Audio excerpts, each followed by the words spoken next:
hermanos que nos han dirigido en la alabanza.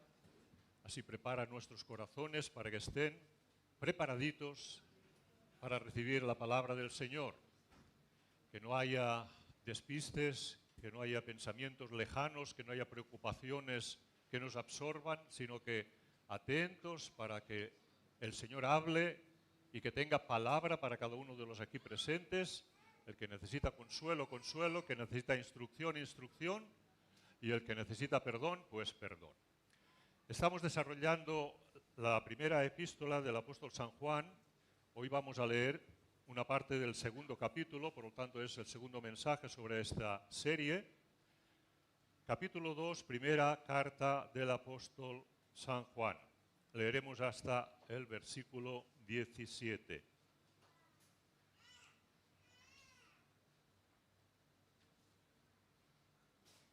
Dice así la palabra del Señor.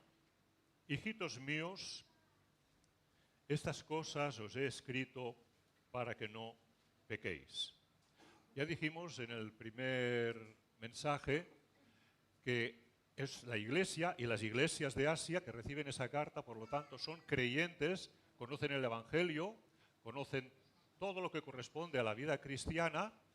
Siempre se necesita más instrucción, ¿no? Pero la base del Evangelio ya tienen ese conocimiento. Os escribo para que no pequéis. Y si alguno hubiere pecado, abogado tenemos para con el Padre, Jesucristo el justo. ¿Cuál quiere decir? Que hay un juicio. Ellos saben que tienen que presentarse en aquel día delante del Padre Celestial en juicio. Nosotros sabemos y se nos ha enseñado al respecto también. Y Él, Jesucristo, es la propiciación por nuestros pecados, y no solamente por los nuestros, sino también por los de todo el mundo. Y en esto sabemos que nosotros le conocemos, si guardamos sus mandamientos. El que dice, yo le conozco, y no guarda sus mandamientos, el tal es mentiroso, y la verdad no está en él. Pero el que guarda su palabra, en este verdaderamente el amor de Dios se ha perfeccionado. Por esto sabemos que estamos en él. El que dice que permanece en él, debe andar como él anduvo. Hermanos, no os escribo mandamiento nuevo, sino el mandamiento antiguo que habíais tenido desde el principio. Este mandamiento antiguo es la palabra que habéis oído desde el principio. Sin embargo, os escribo un mandamiento nuevo, que es verdadero en él y en vosotros, porque las tinieblas van pasando y la luz verdadera ya alumbra. El que dice que está en la luz y permanece y aborrece a su hermano, está todavía en tinieblas. El que ama a su hermano permanece en la luz, y en él no hay tropiezo. Pero el que aborrece a su hermano está en tinieblas y anda en tinieblas, y no sabe a dónde va, porque las tinieblas le han cegado los ojos. Os escribo a vosotros, hijitos, porque vuestros pecados os han sido perdonados por su nombre. Os escribo a vosotros, padres, porque conocéis al que es desde el principio. Os escribo a vosotros, jóvenes, porque habéis vencido al maligno. Os escribo a vosotros, hijitos, porque habéis conocido al Padre. Os escribo a vosotros, padres, porque habéis conocido al que es desde el principio. Os escribo a vosotros, jóvenes, porque sois fuertes y la palabra de Dios permanece en vosotros. Y habéis vencido al maligno. No améis al mundo, ni las cosas que están en el mundo. Si alguno ama al mundo, el amor del Padre no está en él. Porque todo lo que hay en el mundo, los deseos de la carne, los deseos de los ojos y la vanagloria de la vida, no proviene del Padre, sino del mundo. Y el mundo pasa, y sus deseos, pero el que hace la voluntad de Dios permanece para siempre. Hasta aquí la palabra de Dios. Oremos a Él y que Él nos hable y la aplique a cada uno de los presentes. Una vez más, Padre amado, te agradecemos este encuentro cristiano reunidos en el nombre bendito de tu Hijo Jesucristo. unidos todos los aquí presentes bajo el mismo espíritu y unidos también con todos aquellos que en el día de hoy están congregados para alabar tu nombre, para escuchar tu palabra, nos sentimos un cuerpo en Cristo Jesús. Tu pueblo es grande, Señor. Tu Hijo ha venido a rescatar un pueblo numeroso y nosotros formamos parte de ese pueblo. Así pues, Señor, en esa unidad queremos presentarnos delante de ti para que tú nos recibas y para que tú nos hables y para que nos perdones y nos instruyas y vayas guiando nuestros pasos, pensamientos para hacer camino recto que te glorifique, que te honre, que sea de testimonio también por todos aquellos que aún están en las tinieblas, no conocen la luz, pero tu iglesia permanece aquí presente para ser sal y luz de este mundo. Tu Hijo partió, está a tu presencia, está a tu lado y ha dejado este legado a tu iglesia. Así pues, Señor, confórtanos, fortalécenos, ilumínanos, asístenos en nuestras debilidades.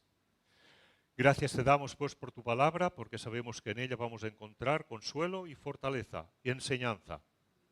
Encamina pues nuestros pensamientos, nuestros corazones, nuestros pasos, nuestra obediencia, todo dedicado a ti. Bendecimos tu nombre y te damos gracias en Cristo Jesús, Señor nuestro. Amén.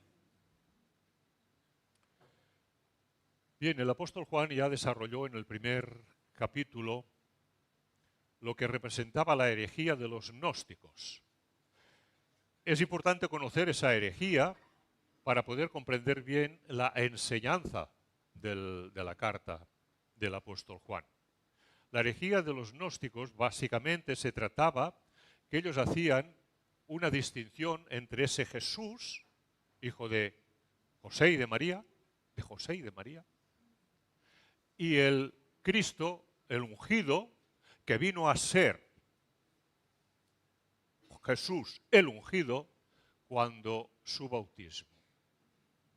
Por lo tanto, era una herejía que se había introducido en las iglesias de Asia, iglesia primitiva, y es una herejía que no ha pasado más allá de la historia, sino que está presente en la sociedad, está presente en algunos grupos, que puede estar presente en algunas de nuestras iglesias o en algún círculo pequeño, quizás, y que tenemos que tener mucho cuidado al respecto.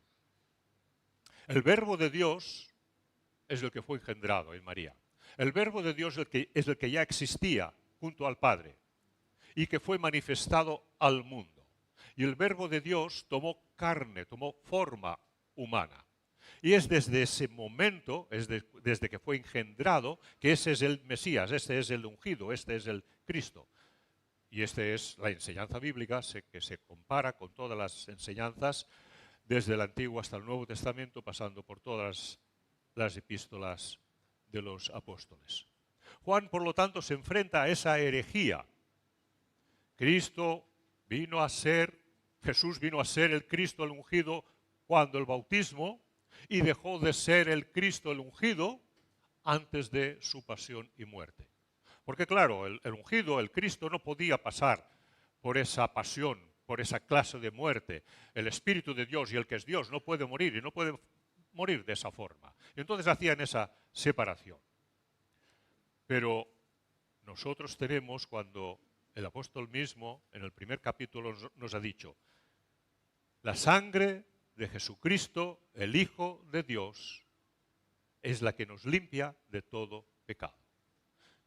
¿Qué sangre es la que nos limpia de todo pecado? La sangre de Jesucristo, el Hijo de Dios.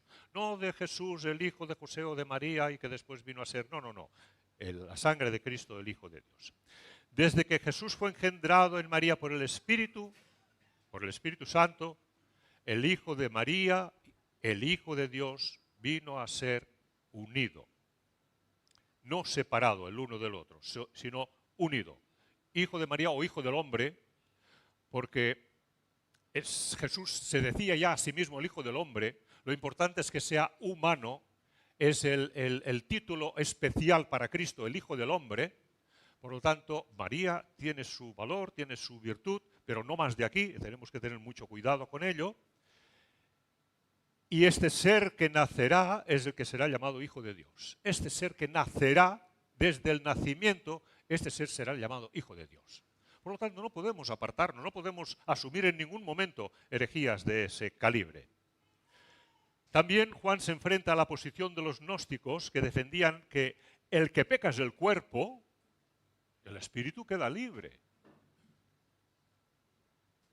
Es el cuerpo el que ha pecado, pero mi espíritu es espiritual y ese ser espiritual no asume la consecuencia de su falta pecaminosa. Nosotros creemos que si el creyente peca en el cuerpo, el espíritu queda afectado. Todo el ser humano queda afectado. Hombre o mujer queda afectado. No hacemos separación. El pecado es pecado. Afecta al cuerpo, efectivamente, y afecta al espíritu. Dios es luz, el Evangelio es luz. Tenemos que permanecer en la luz. Necesitamos la luz para creer y para caminar correctamente en las enseñanzas que nos da la palabra del Señor. Cristo vino para separar la luz de las tinieblas. ¿Cuál es la función de Cristo? Separar la luz de las tinieblas. Todos nosotros en otro tiempo andábamos en tinieblas. Hay muchas personas aún que andan en tinieblas. Pero la misión de Cristo fue venir a separar la luz de las tinieblas.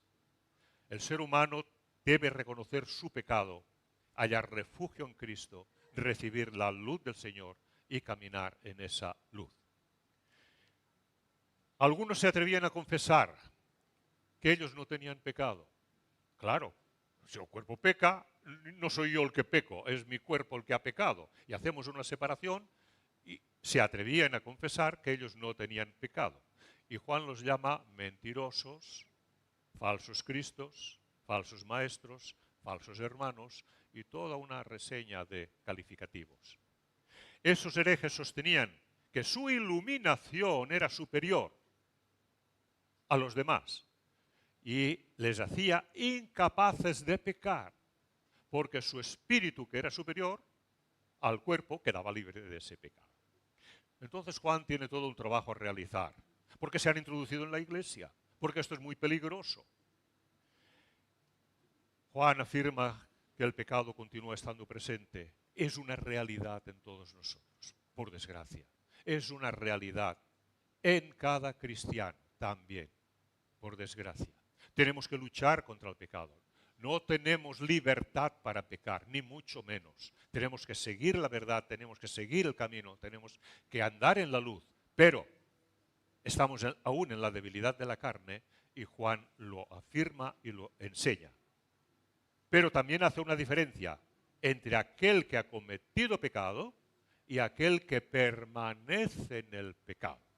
Aquel que permanece en el pecado no está luchando contra el pecado, la gracia del Señor no está en él, la virtud cristiana no está en él, no ama al Señor como debe amarle, por lo tanto no lo podemos considerar como cristiano.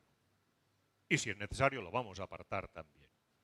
Entonces vamos a desarrollar en esta parte del segundo capítulo los primeros versículos que nos hablan de un abogado. Punto 2, el mandamiento, que nos habla de un mandamiento nuevo. El punto 3, la descripción o distinción de la luz y las tinieblas. Punto 4, hace una referencia a padres, hijos, jóvenes. La iglesia del Señor está compuesta de niños, jóvenes, adultos. Y los peligros de amar el mundo, porque siempre tenemos delante de nosotros los peligros de amar el mundo. El mundo tiene sus atractivos. Y ahí, en esos atractivos, pues nos llama. Y debemos de estar cuidadosos y preparados. Hijitos míos, estas cosas os escribo para que no pequéis. Y si alguno hubiere pecado, abogado tenemos para con el Padre a Jesucristo el justo. Los cristianos tenemos un abogado defensor. Ya hemos dicho que hay un juicio, que vamos a tener que presentarnos delante de un juicio. Y que el juicio va a comenzar por la casa de Dios, por la iglesia del Señor. Y los primeros y más responsables somos nosotros los que hemos sido instruidos en la palabra del Señor. Entonces estemos preparados para ese juicio.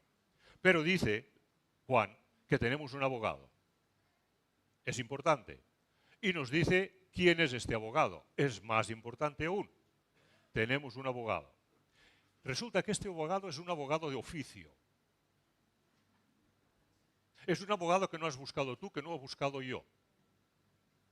Pero es un abogado que nos merece toda la confianza. Es un abogado que está bien preparado para defendernos, que sabe cómo y de qué manera tiene que salir a la defensa de ti, de mí, de cada uno de nosotros. Es gratuito, no lo vas a pagar. No lo voy a pagar. ¿Quién lo ha provisto? La autoridad suprema. El Padre, como autoridad suprema, nos ha provisto este abogado. Así como el Estado es el que proporciona el abogado de oficio cuando lo necesitamos. No sé, yo no he ido nunca, pero habéis pasado por ahí. Necesito un abogado que me defienda tal y cual. No, venga, un abogado de oficio, aquí lo tienes, te fías de él o tal. Bueno, muy bien. Así como el Padre, así como el Estado proporciona el abogado de oficio para el necesitado, el Padre Celestial, máxima autoridad, nos proporciona el abogado que nosotros necesitamos.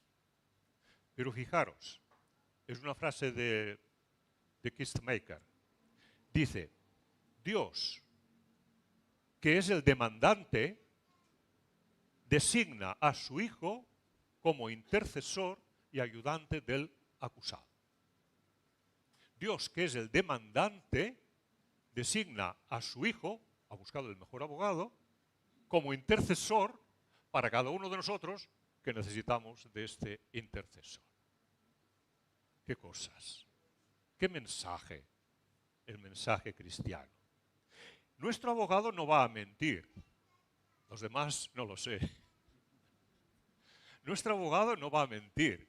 No va a decir, no, es que este yo lo conozco. Si es una buena persona, si es un chico fantástico, ten misericordia de él.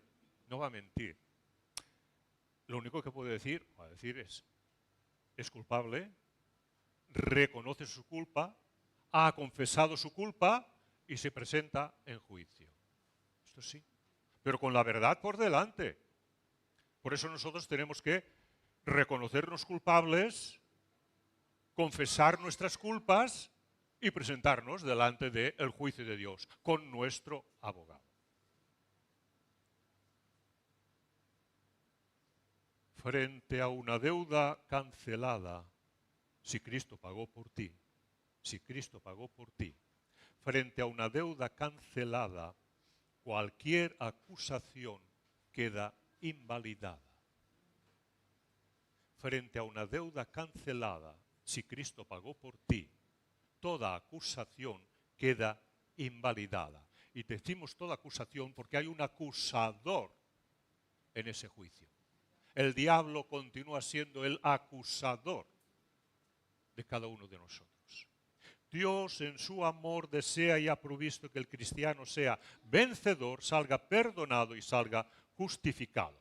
Así pues, en aquella corte celestial, los ángeles, que son puros, estarán pendientes a la puerta del juzgado, permitidme ese cuadro, estarán presentes allí para que cada uno de nosotros que vaya saliendo justificado, perdonado, habrá un clamor en el cielo por todo ese pueblo que es recibido en gloria.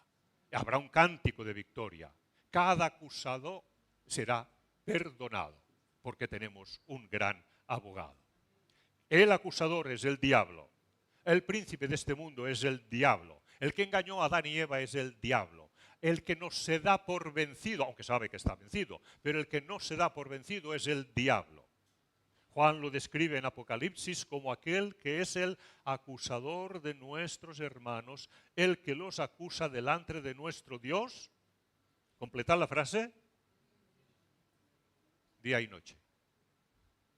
El que los acusa delante de nuestro Dios día y noche. Lo cual quiere decir, una, que no duerme, dos, que no se da por vencido, tres, que parece ser que tiene mucho trabajo a realizar. Día y noche acusando porque es un ser que está cargado de ira, de maldad, de tinieblas, de ofuscación, de ira, de odio. Yo creo que tiene ira, primero, porque sabe que Cristo ha vencido en la cruz. O sea, el acto de victoria de Cristo en la cruz ya es un hecho histórico, es un hecho consumado. El diablo lo sabe. Segundo, porque Él sabe que no le puede alcanzar el perdón para Él. El perdón es para la especie humana que ha venido a ser pecado y pecador, pero que recibe el perdón de Dios a través de Cristo. Pero aquellos ángeles caídos no tienen opción de perdón alguno. Por lo tanto, Él sabe que no va a recibir ninguna clase de perdón. Será condenado y punto. Tercero, porque Él sabe que un día habrá acabado su tiempo para acusar. Por lo tanto, trabaja, está cargado de ira, está cargado de tiniebla. Esa es nuestra victoria, hermanos. Cristo pagó la deuda. Cristo pagó la deuda. Tus deudas, si hay arrepentimiento, si hay confesión de pecados, tus deudas están canceladas. En su muerte, en la cruz, por la sangre del Cordero que limpia de todo pecado. Os escribo para que no pequéis. Dios aborrece el pecado. Tienes que aborrecer el pecado. Os escribo para que no pequéis. Y si alguno hubiere pecado, abogado tenemos para con el Padre, a Jesucristo el justo. Versículo 2 dice, y Él es la propiciación por nuestros pecados. La propiciación, ¿qué quiere decir la propiciación? Que Él mismo es la ofrenda por nuestros pecados. Ya no son aquellos animales que se sacrificaban en el templo en el Antiguo Testamento. Un animal y otro animal y otro animal, porque aquella sangre no era perfecta, aquella sangre no podía limpiar los pecados del judaísmo, sino que se necesitaba el cordero perfecto, la víctima perfecta, la sangre perfecta, y esa solamente podía ser el Cordero de Dios que quita el pecado del mundo. Pero Él es la propiciación por nuestros pecados. Si el pecador ha de ser perdonado, la ira santa y justa de Dios debe ser evitada o apaciguada. Debe caer sobre una víctima perfecta. Y ya que sin derramamiento de sangre no se hace remisión de pecados, como cita muy bien la epístola a los Hebreos, y lo recordábamos en aquel primer mensaje, nuestro abogado presenta el valor de su sangre. Esta es la sangre derramada para perdón de pecados. Propiciación, dice John Stott, propiciación es un apaciguamiento de la ira de Dios por el amor de Dios mediante el don de Dios. Propiciación es un apaciguamiento de la ira de Dios por el amor de Dios mediante el don de Dios, el regalo que Dios nos da. Por otro lado, no es que Cristo continúe día a día ofreciendo su sacrificio. Tengamos cuidado también con esas otras desviaciones de la enseñanza bíblica. Jesucristo no está ofreciendo más sacrificios para perdón de tus pecados ni para perdón de los míos. Como nos dice muy bien la epístola a los Hebreos, Él fue ofrecido una vez para siempre. Una vez para siempre. ¿Por qué? Porque el sacrificio era perfecto, porque la sangre era perfecta. No hay que hacer más sacrificios. Por esto, el partimiento del pan, cuando nosotros celebramos el partimiento del pan y la copa, pan y el vino, como símbolos del cuerpo y de la sangre de Cristo, lo estamos ofreciendo y lo estamos presentando como recordatorio. Estamos recordando, estamos haciendo presente en la memoria, en la mente, en el corazón, en el espíritu, aquel acto de entrega del Señor Jesucristo. Pero Él fue ofrecido una vez para siempre. Y Él dejó instaurado diciendo, haced esto en memoria de mí. Haced esto en memoria de mí. Haced esto en memoria de mí. Y nuestra memoria espiritual lo hace vivo en nosotros. Por ello, el sacrificio de la misa no es bíblico. ¿Por qué? Porque es sacrificio. Podría ser otra cosa. Un acercamiento, sí. Pero es sacrificio. Y el sacrificio de la misa no es bíblico. ¿Por qué? Porque tiene el valor de sacrificio. No solamente tiene el nombre de sacrificio, sino que tiene el valor de sacrificio. El valor quiere decir que tiene una virtud en sí. Por ejemplo, para sacar las almas del purgatorio, se ofrece una misa de requiem, para difuntos, o para difuntos concretos señalados, a fin de sacar esas almas de ese padecimiento que aún están sufriendo para purificar perfectamente sus faltas, y esa misa tiene una virtud. Entonces es sacrificio. Sí que catolicismo dice es sacrificio sin derramamiento de sangre. Porque sabe perfectamente que la sangre de Jesucristo es ofrecida una vez para siempre. Pero aquí se hacen unas componendas que se contradicen mutuamente. Y sí, palabras, se pueden usar palabras para resolver conflictos, pero no es lo correcto ni es bíblico. Es una ofensa a la sangre de Cristo decir que la misa es un sacrificio.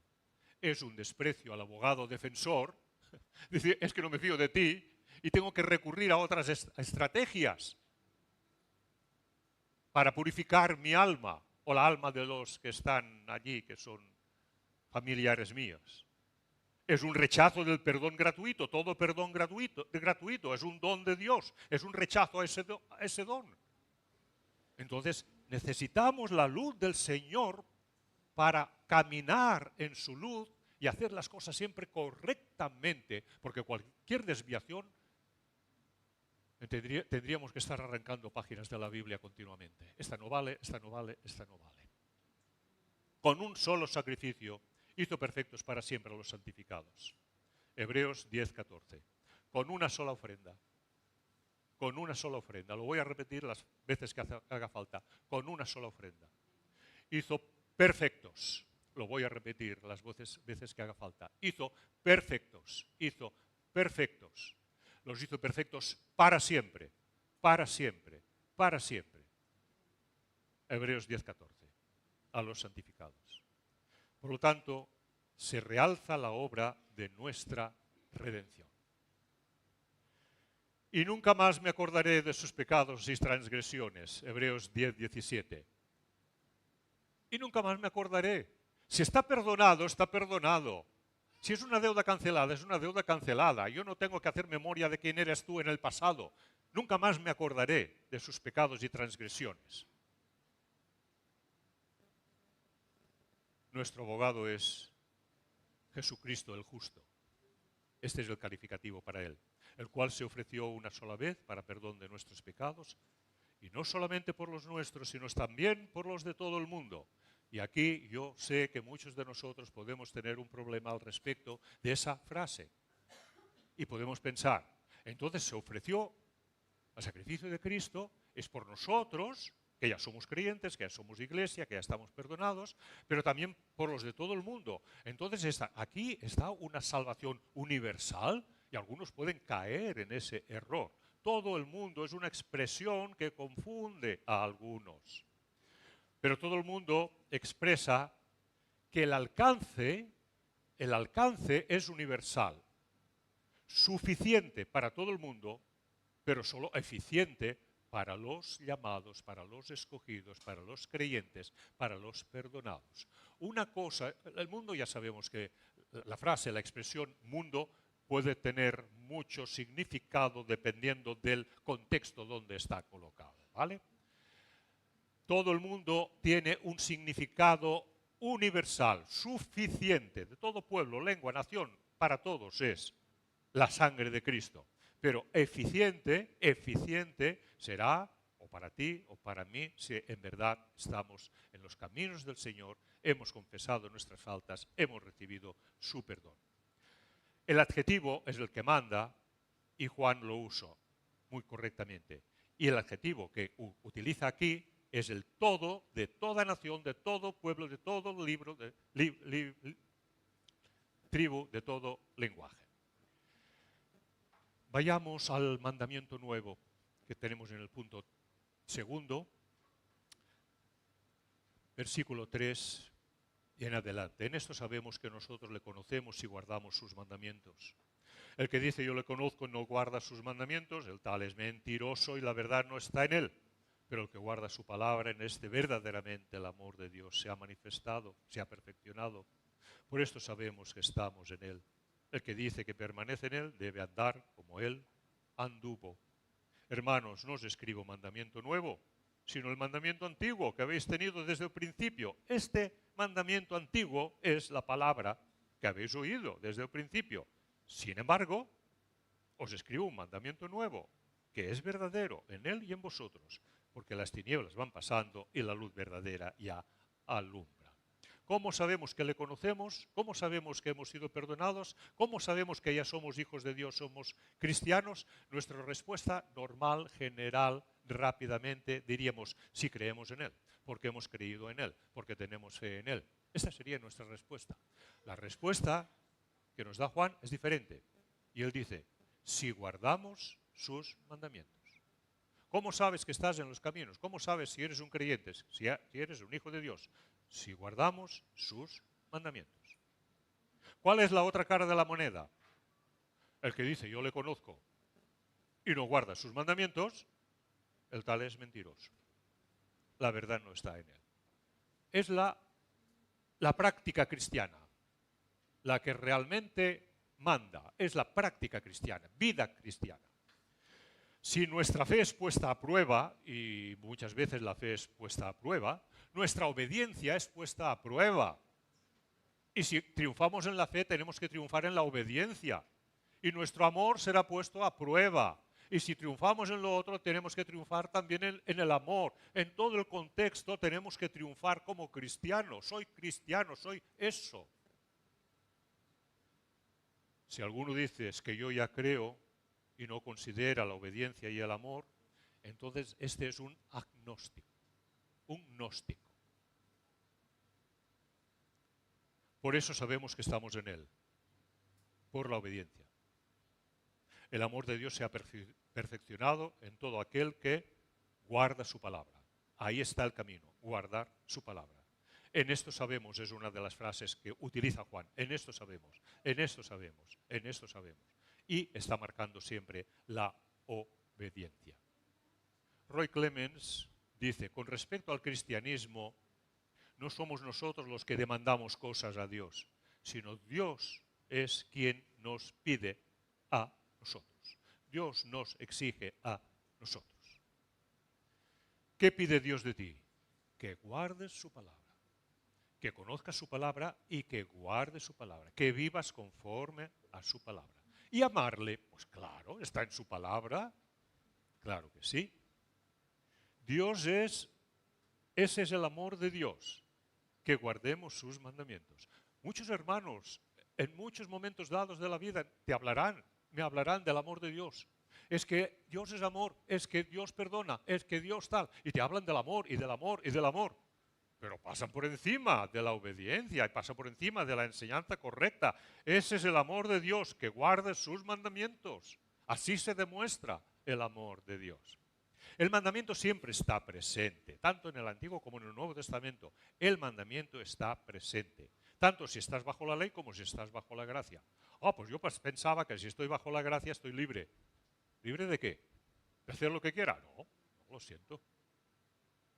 Estás libre para caminar en el camino que te han iniciado. Hay un camino angosto y hay un camino ancho. Has dicho que vas a caminar por el camino angosto. Camina por el camino angosto, es el camino de la obediencia. Hermanos, no os escribo un mandamiento nuevo.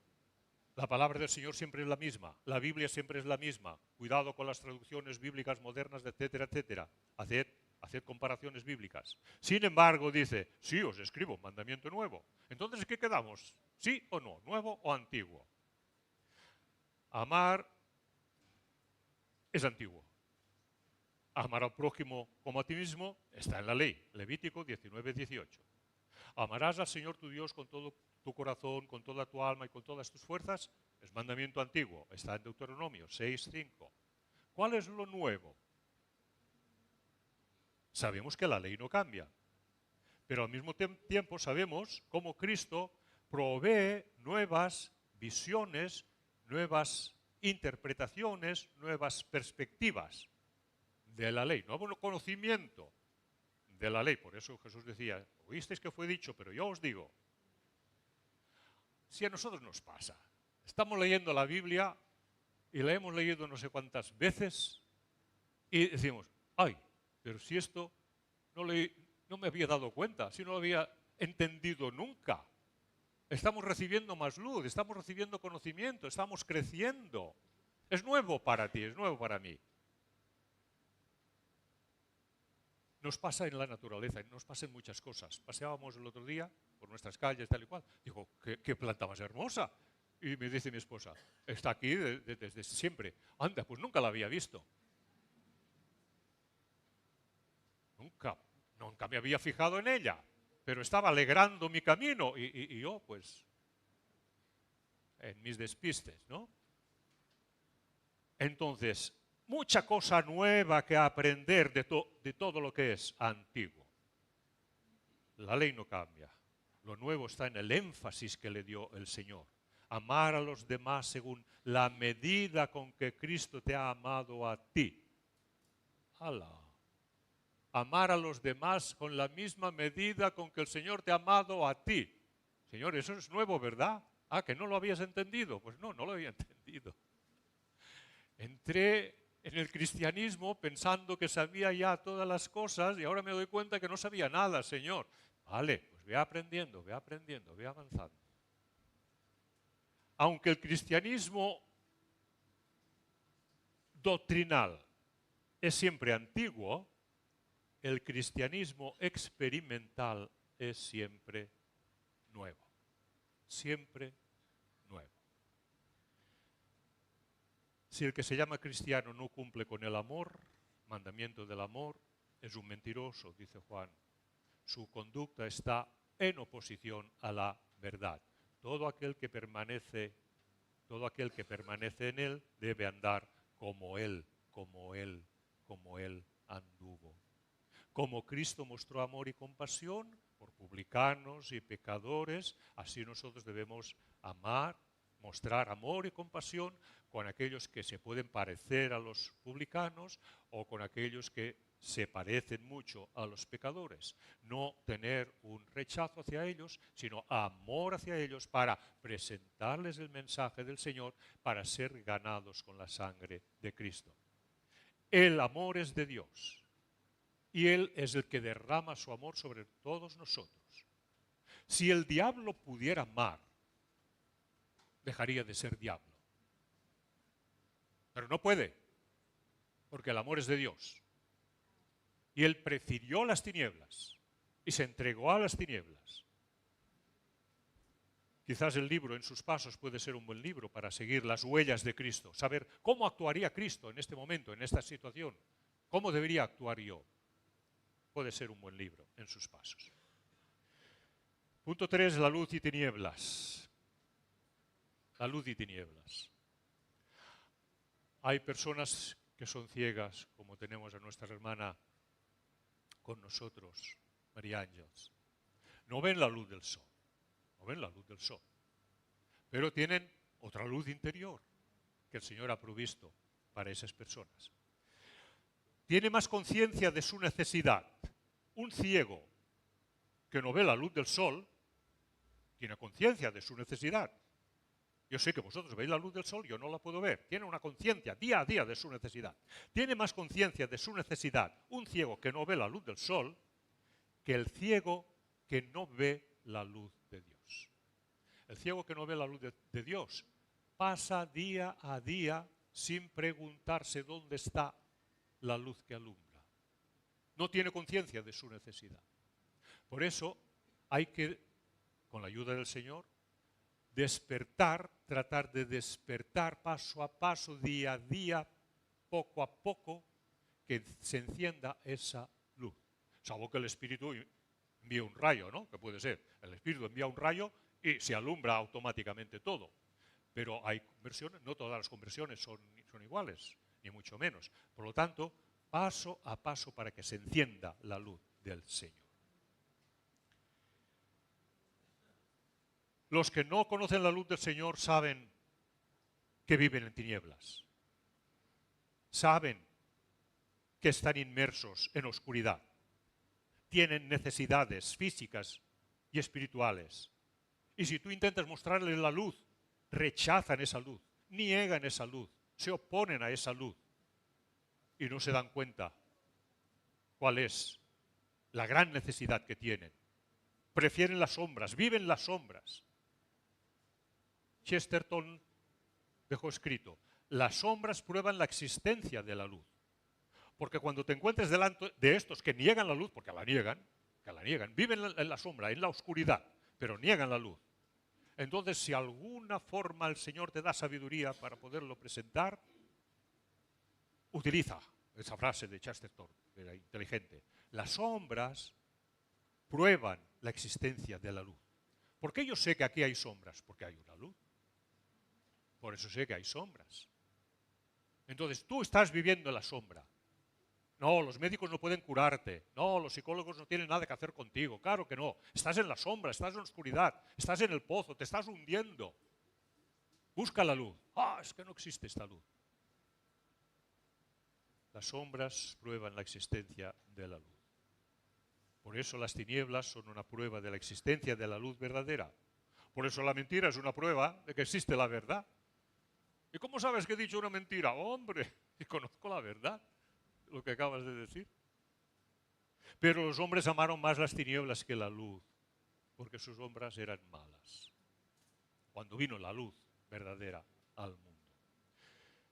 Moisés dio el maná a Israel en el desierto, el pan del cielo, pero Jesús dijo, no os dio Moisés el verdadero pan del cielo, sino que mi Padre os da el verdadero pan del cielo. ¿Quién es el verdadero pan del cielo? El que desciende del Padre.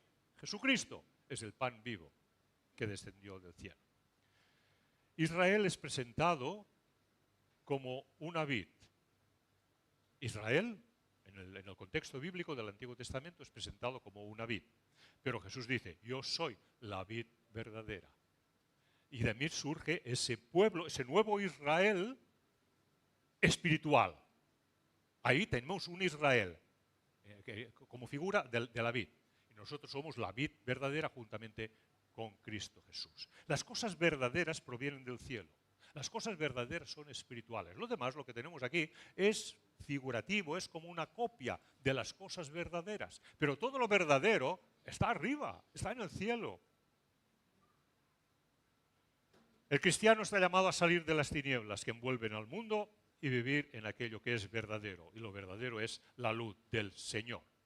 En las tinieblas está el mal, está el pecado, la corrupción, la mentira, el desamor, el asesinato, la violación, el suicidio, tanto y tanto y tanto. Y por desgracia lo vemos con una facilidad cerca de nosotros y cada día en un crecimiento constante. Dios no creó el mal, Dios no creó el pecado.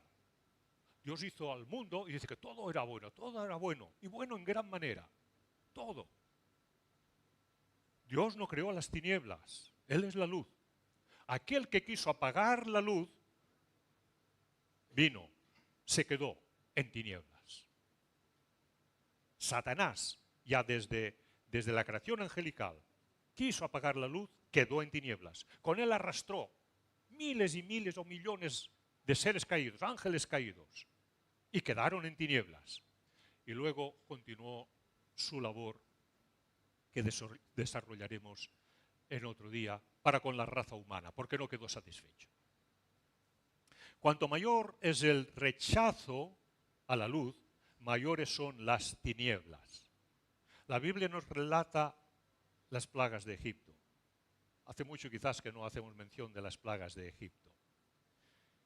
Creo que las habéis estudiado, creo que las conocéis. Debido al orgullo e incredulidad de Faraón, Egipto quedó arrastrado paso a paso a una profundidad de tinieblas. Las plagas comienzan con la plaga de sangre. Plaga número 1, plaga de sangre. Plaga número 2, la plaga de ranas. La 3, plaga de piojos. La 4, la plaga de moscas. La 5, la plaga de ganado. La 6, la plaga de úlceras. La 7, la plaga de granizo. La 8, la plaga de langostas. Y una detrás de otra iban sucediendo y nada podía torcer al corazón de Faraón. Llegamos a la 9ª plaga y vienen las tinieblas. Y cuando viene la plaga de tinieblas, es un simbolismo que dice hasta aquí. Hemos alcanzado el grado de tinieblas y de pecado que teníamos que alcanzar. Hasta aquí. ¿Y cómo sabemos que es hasta aquí? Bueno, primero por las palabras. Faraón dice a Moisés, guárdate que no veas más mi rostro. Y Moisés le dijo, bien has dicho, no me verás más. Cerrado está. Y también por lo que es y representa la última plaga, la 10ª, que fue la muerte de los primogénitos, pero es primero anticipado por la muerte del Cordero. La muerte del Cordero es la víctima cuya sangre libra del castigo de muerte a los primogénitos de Egipto, la Pascua de Egipto. Por eso sabemos la importancia que vemos aquí en las tinieblas, todo lo que puede representar las tinieblas también en esas plagas de Egipto. El propósito de Juan al escribir su carta es confirmar la correcta seguridad del cristiano genuino, por un lado, y también despojar al resto de su falsa seguridad. La Iglesia estaba en un problema muy grande y había que hacer una aclaración y una separación. Los gnósticos separados de los creyentes. El autor divide a sus lectores en unos grupos. Esto ya es la Iglesia. La Iglesia está compuesta de jóvenes, niños, jóvenes y adultos. Esto es la Iglesia del Señor. Físicamente es así, espiritualmente es así también. Tenemos niños en la fe, tenemos jóvenes en la fe, tenemos adultos en la fe. Pero esa debe ser la Iglesia del Señor y aquellos que no están en el camino correcto tienen que ser separados, porque si no es un cáncer que está dentro de la Iglesia. Seguridad en el camino que están siguiendo unos y apartar a aquellos que no se atienen a la verdad. Así pues, presenta esos grados diferentes dentro de la peregrinación espiritual, así es como lo veía Agustín de Hipona. 3 grados diferentes de personas dentro de la peregrinación espiritual. Tenemos grados de conocimiento, grados de madurez. Los hijitos son los recién nacidos. Son pequeños, son pequeños. Los jóvenes son cristianos ya un poco más desarrollados, que siempre están ahí en la lucha, pero son fuertes en la lucha espiritual. Y los padres son los que han desarrollado ya profundidad, conocimiento, espiritualidad, experiencia. Ya difícilmente les vas a mover de aquí para allá, porque ya saben lo que corresponde. Los niños tienen necesidad de la leche espiritual. Tienes que saber con qué hermano estás hablando, porque si es un niño aún en la fe, tiene necesidad de leche espiritual. No le pongas delante un gran bistec. Ponle leche espiritual, paso a paso, con mucho amor y con mucha paciencia. Los jóvenes necesitan más acción, vale, más lucha, más entrega, más pasión, más desarrollar dones, bien, y fortaleza del Señor. Y solo con la fortaleza del Señor, no confiando en su fortaleza, con la fortaleza que da el Señor, pueden seguir adelante y van a seguir adelante también. Los padres han pasado por muchas tormentas. Los adultos hemos pasado por muchas tormentas. Y ya sabemos que los hombres cambian, las personas cambian, pero Dios es el mismo y Jesucristo es el mismo ayer, hoy, por los siglos. La palabra es la misma, el Evangelio es el mismo ayer, hoy, por los siglos. Que no tenemos que movernos de aquí, que tenemos un pedestal fuerte. Y cuando sabemos y conocemos todo esto, pues oiremos de guerras, de rumores de guerras, de cosas que pasan en muchas iglesias. Oiremos todo esto, claro que lo vamos a escuchar. Pero si estamos firmes en el Señor, ahí nos mantendremos. No queremos nuevas filosofías, ni modas, ni herejías, ni que todo esto llame a las puertas, porque de lo contrario vamos a cerrar la puerta. Y Juan no pierde el tiempo y nos dice y nos recuerda, no améis al mundo. Sé que aún estáis en la carne, sé que tanto si sois niños como jóvenes, como padres, como adultos, no améis al mundo. ¿Qué es el mundo? Generalmente se refiere a la vida de nuestra sociedad. Todo eso que está bajo el sol pertenece a ese mundo. El poder de las tinieblas corresponde al mal. No podemos abrazar los valores del mundo, no los podemos abrazar esos valores. Además son valores cambiantes. Lo que ayer era bueno hoy es malo y mañana será distinto. Lo que ayer era rojo hoy es violeta y mañana será color crema. Por favor. No os dejéis llevar por esas corrientes, no escuchéis esas voces, no os entreguéis a ello. No vayáis donde va Vicente, donde va la gente. Tenéis que nadar contra corrientes. Es cansado nadar contra corriente, claro. Es cansado nadar contra corriente. No podemos ir cambiando nuestro criterio que nos ha formado el Señor en su palabra, como si esto fuera un baile, como si fuera un vals. No podemos caminar de esa manera. Cuida tu carne, lo que eres tú, tu cuerpo, tus deseos carnales, cuídalos. Porque los deseos de la carne, los deseos de los ojos, la vanagloria de la vida, todo tiene un atractivo. Quizás sí que aquí, en la edad joven, tiene más fuerza, más atractivo que para nosotros. El deseo de brillar, las riquezas, el deseo de enriquecerse, la gloria de los hombres, el deseo de triunfar. ¿Quién no ha tenido un deseo de triunfar? El deseo de ganar muchas copas. Esas copas que después no sabemos dónde colocarlas en casa. Somos llamados a buscar aquello que es verdadero, que es eterno, que alumbra de verdad. Ahí, el mundo pasa. Y sus deseos pasan. Pero el que hace la voluntad de Dios permanece para siempre. Una cita de Thomas Watson. La eternidad para el piadoso es un día que no tiene ocaso. No tiene ocaso quiere decir que no termina. La eternidad para el piadoso es un día que no tiene ocaso, perdura. La eternidad para el impío es una noche que no tiene amanecer. Tiniebla, un día, tiniebla, otro día, oscuridad, otro día también. Las tinieblas van pasando porque la luz del Señor se acerca. La luz verdadera ya está presente, pero se está acercando con todo su fulgor. Las tinieblas pasarán porque la verdad vencerá. Nos acercamos al amanecer de una nueva vida. Satanás será enmudecido, por fin. Llegará un momento que Satanás será enmudecido porque Cristo ya ha vencido. Cuando él se dé cuenta que ya no tiene nada más que hacer, su boca será callada. El verdadero creyente ya puede vivir en paz, ha obtenido la paz con Dios, ya que con un solo sacrificio Jesucristo hizo perfectos para siempre a los santificados. Grábatelo en la memoria, grábatelo en el corazón. No te olvides, el nuevo mandamiento es el antiguo mandamiento y es el mandamiento del amor. El que ama a su hermano permanece en la luz, pero el que aborrece a su hermano permanece en tinieblas.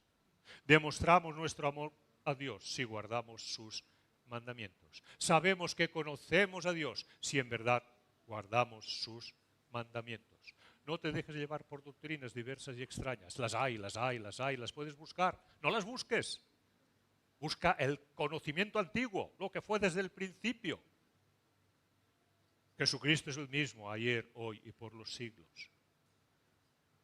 Pídele al Señor un abogado. Que Él proporcione tu abogado. No busques tu abogado, vas a salir perdedor. Busca tu abogado defensor, el que el Padre ha provisto para ti, el que te puede defender, el que ha pagado tus faltas, cuya sangre te limpia. Pídele este abogado. Que te conceda el perdón, que te conceda la entrada en su reino, que te conceda la paz eterna. Yo soy la luz del mundo, dijo Jesús. El que me sigue no andará en tinieblas, sino que tendrá la luz de la vida. Que sea esta luz para todos, cada uno de los que estamos presentes, para todos y los que en este día escuchen de una u otra forma el mensaje del Señor. Oremos. Gracias, Padre amado, porque la palabra tuya es clara, la palabra tuya es firme. Somos nosotros los que aún permanecemos en tinieblas y en oscuridad y tantas veces no penetra en nosotros como debe penetrar, no alumbra como debiera alumbrar y es nuestra falta, Señor. Aparta las tinieblas de nuestros ojos, aparta las tinieblas de nuestro corazón, de nuestro espíritu, de nuestra mente y enséñanos a vivir y a caminar en la luz verdadera. Tu palabra es luz, tu Espíritu nos ilumina, tu Espíritu está latente, presente, al lado nuestro, en nuestro corazón, en muchos de nosotros ya presente en nuestras vidas. Pero pedimos por todos aquellos que aún están buscando ese camino, que tú muestres su luz en este día. Gracias, Señor, por tanto amor y tanta misericordia, por todo ese camino de salvación que nunca podíamos haber imaginado. Sobrepasa nuestro conocimiento. Es el gran misterio del cual hablaba el apóstol Pablo también. Es el misterio de la redención que tú has provisto para nosotros. Así pues, Señor, bendecimos tu nombre y te damos gracias por tu palabra y por tu Hijo Jesucristo y por tu Santo Espíritu también. En Cristo Jesús, Señor nuestro. Amén.